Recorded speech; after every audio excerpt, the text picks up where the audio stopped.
Some people's grapes are getting pretty small. Actually, those tasted delicious, but I was thinking about a few things. Right here it says, let's see here, produced in Brazil. I don't know if y'all can read that or not, but it says produced in Brazil. And I know that grapes can be produced in Brazil, but does that mean that this bag here was produced over there? Or is this just some type of marketing to make people think that these grapes came all the way from Brazil and y'all put them on airplanes and shit? Stop playing with me. Shit. I know some people got money like that. Let's see here. And then up here it says, what's the name of this company that makes these?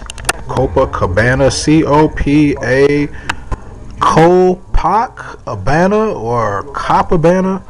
I don't have no problems with police. Some of y'all. I ain't no motherfucking woman and I ain't no kid either.